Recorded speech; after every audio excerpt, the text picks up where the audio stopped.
بسم اللہ الرحمن الرحیم۔ عزیز تلامذہ السلام علیکم۔ اللہ رب العزت آپ کو اپنے حفظ و امان میں رکھے۔ پیارے بچوں، آج ہم اپنے اردو جماعت دہم کے حصہ نثر کے سبق نمبر 5 مجھے میرے دوستوں سے بچاؤ کہ بقیہ سبق کی پڑھائی مشکل الفاظ کے معنی اور خلاصہ کریں گے۔ پیارے بچوں، آج کا ہمارا سبق ہے مجھے میرے دوستوں سے بچاؤ، جس کے مصنف ہیں سید سجاد حیدر یلدرم، اور یہ سبق ان کے مختصر افسانوں کے مجموعے خیالستان سے ماخوذ ہے۔ صنف ادب کے لحاظ سے افسانہ ہے۔ آئیے پیارے بچوں اپنے سبق کی پڑھائی کا آغاز کرتے ہیں۔ صفحہ نمبر ہے 52۔ چلیے گاڑی تیار کراتے ہیں، دریا پر مچھلی کا شکار کھیلیں گے، پھر وہاں سے 2 میل پر احمد نگر ہے، آپ کو وہاں کے رئیس راجہ طالب علی صاحب سے ملائیں گے۔ میرا ماتھا ٹھنکا، خطرے کی پہلے سے بو محسوس ہونا۔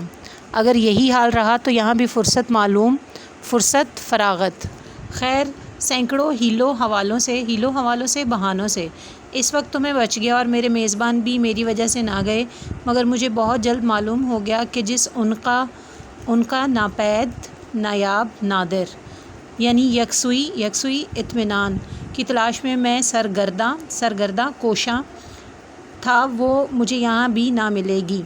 میں جلدی سے اٹھ کر اپنے کمرے میں آیا اور اس وقت ذرا غور سے اس میز کے سامان کو دیکھا جو میرے لکھنے پڑھنے کے لیے تیار کی گئی تھی۔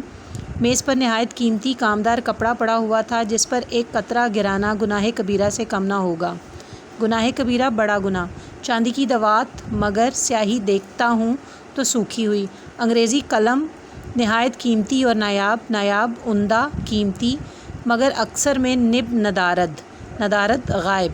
جاذب کاغذ ایک مخملی جلد کی کتاب میں، مخمل جیسا ملائم جاذب کاغذ، سیاہی جذب کرنے والا کاغذ، مگر لکھنے کے کاغذ کا پتہ نہیں۔ اسی طرح بہت سا اعلیٰ درجے کا بیش قیمت سامان میز پر تھا، مگر اکثر اس میں سے میرے کام کا نہیں، اور جو چیزیں ضرورت کی تھی وہ موجود نہیں۔ آخرکار میں نے وہی اپنا پرانا استعمالی مگر مفید فائدہ مند بکسا صندوق اور اپنی معمولی دوات اور قلم، جس نے اب تک نہایت ایمانداری سے میری مدد کی تھی اور میرے پرا خیالات کو تیزی کے ساتھ قفس کاغذ میں بند کیا تھا۔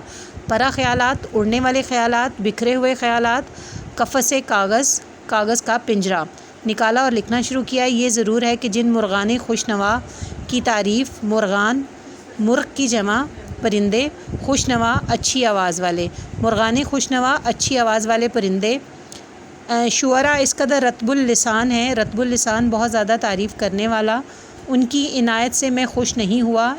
عنایت، مہربانی کہ سب کے سب میرے کمرے کے نیچے درخت پر جمع ہو گئے اور شور مچانا شروع کر دیا، تاہم میں نے کوشش کر کے ان کی طرف سے کان بند کر لیے اور کام میں ہمہ مشغول ہو گیا۔ ہمہ پوری طرح مشغول، مصروف۔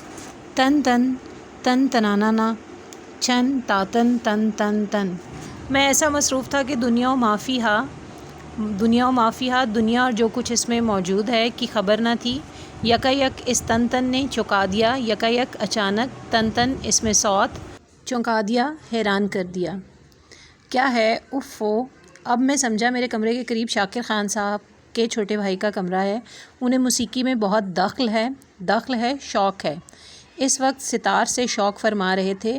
ستار موسیقی کا ایک آلہ ہے جس میں 3 تار ہوتے ہیں اور اب اس میں 5 یا 7 تار بھی ہوتے ہیں۔ بہت خوب بجا رہے ہیں۔ کوئی آدھ گھنٹہ انہوں نے موسیقی کی مشق فرما کر مجھے میری خواہش کے خلاف محظوظ کرنا، خوش کرنا، لطف اندوز کرنا۔ پھر کسی وجہ سے اپنے کمرے میں سے چلے گئے اور خاموشی طاری ہو گئی تو مجھے پھر اپنے کام کا خیال آیا۔ اے میرے خیالات، تم ہی میرا گنجینہ خزانہ، میرا خزانہ ہو، خدا کے لیے رحم کرو، میرے دماغ میں پھر آ جاؤ۔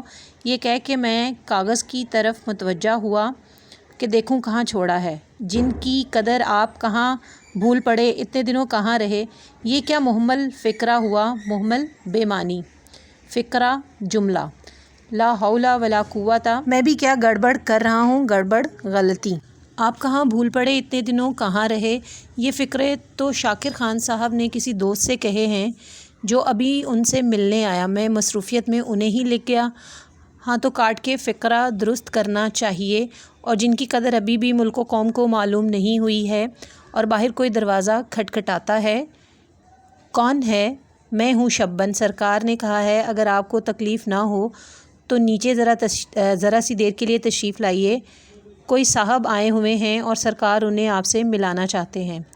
بادل نخواستہ نہ چاہتے ہوئے میں اٹھا اور نیچے گیا۔ شاکر صاحب کے دوست راجہ طالب علی صاحب تشریف لائے تھے، ان سے میرا تعارف کرایا گیا۔ تھوڑی دیر کے بعد وہ تشریف لے گئے اور مجھے بھی فرصت ملی، فراغت، اور میں نے یکسو ہو کر لکھنا شروع کیا۔ تھوڑی ہی دیر ہوئی تھی کہ شبن نے پھر دروازہ کھٹکھٹایا۔ معلوم ہوا کہ میری پھر یاد ہوئی، ہمارے میزبان کے کوئی اور دوست آئے ہیں اور میں انہیں دکھایا جاؤں گا۔ گویا میں بھی مثل اس عربی گھوڑے کے تھا، مثل مانند جس سے میزبان نے حال ہی میں خریدا تھا اور جو ہر دوست کو استبل سے منگا کر دکھایا جاتا تھا۔ استبل گھوڑا باندھنے کی جگہ۔ ان دوست سے نجات پا کر اور بھاگ کر میں اپنے کمرے میں آیا۔ خیالات غائب ہو گئے تھے۔ فقرہ از سر نو پھر بنانا پڑا، از سر نو نئے سرے سے۔ طبیعت اچاٹ ہو گئی، اچاٹ بیزار، باہزار دقت، یعنی کافی مشکل کے بعد، کافی دقت کے بعد پھر بیٹھا اور لکھنا شروع کیا۔ اب کی مرتبہ خوش قسمتی سے کوئی آدھ گھنٹہ ایسا ملا جس میں کوئی آیا گیا نہیں۔ اب میرا قلم تیزی سے چل رہا تھا اور میں لکھ رہا تھا۔ ہم کو کامل یقین ہے، کامل مکمل، کہ ہمارے ملک کے قابل نوجوان جنہیں تفتیش اور تحقیقات کا شوق ہے اور جو کولمبس کی طرح نئی معلومات اور نئی دنیا، گویا علمی دنیا ہی کیوں نہ ہو، کہ دریافت کرنے کے لیے اپنے تئیں دروازے پر پھر دستک کیا ہے، اچھا دریافت کرنے کے لیے اپنے تئیں خطرے میں ڈالنے سے بھی خوف نہیں کھاتے، ضرور اس طرف متوجہ ہوں گے، اور اپنی کاوشوں اور کوششوں سے موجودہ دروازہ پھر کھٹکھٹایا گیا۔ ہاں حضور، سرکار آپ کا انتظار کر رہے ہیں، کھانا ٹھنڈا ہوا جاتا ہے۔ اوفو، مجھے خیال نہیں رہا، سرکار سے عرض کرنا میرا انتظار نہ کریں، میں پھر کھا لوں گا، اس وقت مجھے کچھ ایسی بھوک نہیں، اور آئندہ نسلوں کو زیر بار احسان کریں گے۔ زیر بار احسان، احسان مند کرنا۔ جو قوم کی کشتی کو خدا کی مدد پر بھروسہ کر کے خطرات سے بچاتے اور ساحل مراد تک پہنچاتے ہیں۔ بھروسہ، یقین۔ ساحل مراد، مراد کا کنارہ، مراد کا ساحل، اور زندگی اور موت کا لا ینحل مسئلہ، لا ینحل جو حل نہ ہو سکے۔ دستک کیا ہے؟ سرکار کہتے ہیں اگر آپ تھوڑی دیر میں کھائیں گے تو ہم بھی اسی وقت کھائیں گے، مگر کھانا ٹھنڈا ہو کے بالکل خراب ہو جائے گا۔ اچھا بھائی، لو ابھی آیا۔ یہ کہہ کے میں کھانے کے لیے جاتا ہوں، سب سے معذرت کرتا ہوں۔ میزبان نہایت اخلاق سے فرماتے ہیں، چہرے پر تھکن معلوم ہوتی ہے۔ تھکن، تھکاوٹ، کیا بہت لکھ ڈالا؟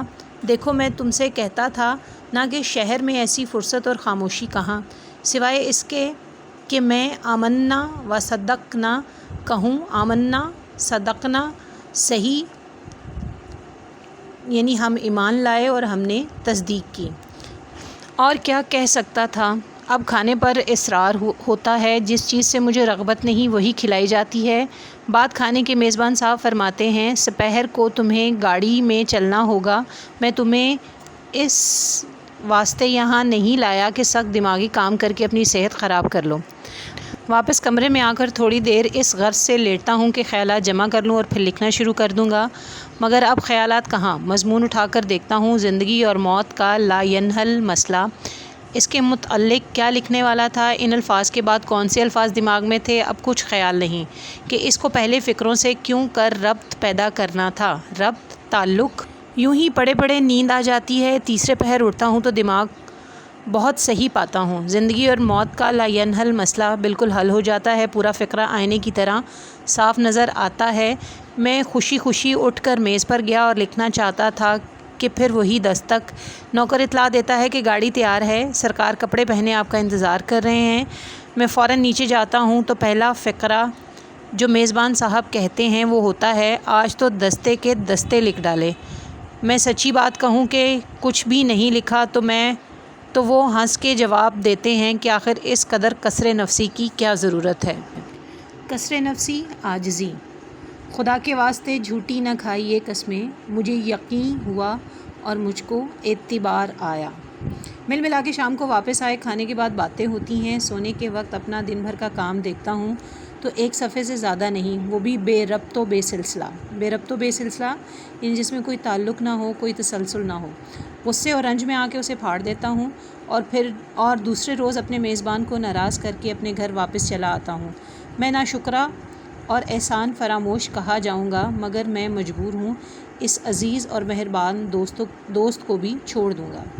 میں نے ذرا تفصیل سے ان کا حال بیان کیا ہے، مگر یہ خیال نہ کرنا کہ یہیں ان احباب کی فہرست ختم ہو گئی جن سے میں رخصت طلب کر سکتا ہوں۔ نہیں، ابھی بہت سے باقی ہیں۔ مثلاً ایک صاحب ہیں جو مجھ سے کبھی نہیں ملتے، مگر جب آتے ہیں میں ان کا مطلب سمجھ جاتا ہوں۔ یہ حضرت ہمیشہ قرض مانگنے کے لیے آتے ہیں۔ ایک صاحب ہیں جو ہمیشہ ایسے وقت میں آتے ہیں جب میں باہر جانے والا ہوتا ہوں۔ ایک صاحب ہیں جب مجھ سے ملتے ہیں اور کہتے ہیں میاں عرصے سے میرا دل چاہتا ہے تمہاری دعوت کروں، مگر کبھی اپنی خواہش کو پورا نہیں کرتے۔ ایک دوست ہیں، وہ آتے ہی سوالات کی بوچھاڑ شروع کر دیتے ہیں۔ جب میں جواب دیتا ہوں تو متوجہ ہو کر نہیں سنتے، یا اخبار اٹھا کر پڑھنے لگتے ہیں یا گانے لگتے ہیں۔ ایک صاحب ہیں جو آتے ہیں اپنی ہی کہے جاتے ہیں، میری نہیں سنتے۔ یہ سب میرے عنایت فرما اور خیر طلب ہیں، مگر اپنی طبیعت کو کیا کروں، صاف صاف کہتا ہوں۔ ان میں سے ہر ایک سے کہہ سکتا ہوں مجھ پہ احسان جو نہ کرتے تو یہ احسان ہوتا۔ پیارے بچوں، آئیے جو سبق آج ہم نے پڑھا اس کا ایک مختصر سا جائزہ لیتے ہیں۔ مصنف سجاد حیدر یلدرم اپنے ایک اور دوست شاکر خان صاحب کا تذکرہ کرتے ہوئے کہتے ہیں کہ شاکر خان صاحب موضع سلیم پور کے رئیس اور ضلع بھر میں معزز آدمی ہیں۔ وہ ایک دفعہ ضد کر کے مجھے اپنے ساتھ سلیم پور لے گئے۔ بظاہر تو انہوں نے میرا بہت خیال کیا، لیکن ان کے اس خیال کرنے میں بھی میرے لیے پریشانی تھی، کیونکہ میرے لکھنے کا عمل متاثر ہو رہا تھا۔ وہ بار بار مجھے نیچے بلاتے، اپنے دوستوں سے ملواتے، کھانے پر بلاتے، اور میزبان کو انکار نہیں کر سکتا تھا، اس لیے بار بار نیچے جانے کی وجہ سے میری وہ یکسوئی ختم ہو گئی جس کی تلاش میں سلیم پور آیا تھا، اور ایک دن میں انہیں بغیر اطلاع کیے واپس چلا گیا۔ اور مصنف مزید کہتے ہیں کہ میرے دوستوں کی فہرست صرف یہیں پر نہیں ختم ہو جاتی، بلکہ دوستوں کی ایک طویل فہرست ہے جن میں ایسے دوست شامل ہیں جو صرف قرض مانگنے کے لیے آتے ہیں، اور ایک دوست ایسے ہیں جو ہمیشہ اس خواہش کا اظہار کرتے ہیں کہ وہ مصنف کی دعوت کرنا چاہتے ہیں، لیکن انہیں اس کا موقع ہی نہیں ملتا۔ ایک دوست ہیں جو کہ صرف اپنی ہی کہے جاتے ہیں، مصنف کی نہیں سنتے۔ تو مصنف یہ کہتے ہیں کہ میں ایسے تمام دوستوں کو خیر بات کہہ دوں گا، اور میری اپنے دوستوں سے یہ التجا ہے کہ مجھ پہ احسان جو نہ کرتے تو احسان ہوتا۔ پیارے بچوں، آپ نے سبق کا بقیہ خلاصہ اور مشکل الفاظ کے معنی یاد کرنے ہیں۔ کل انشاءاللہ مشقی سوالات کے ساتھ پھر حاضر ہوں گے۔ اپنا بہت خیال رکھیے گا، دعاؤں میں یاد رکھیے گا۔ اللہ حافظ۔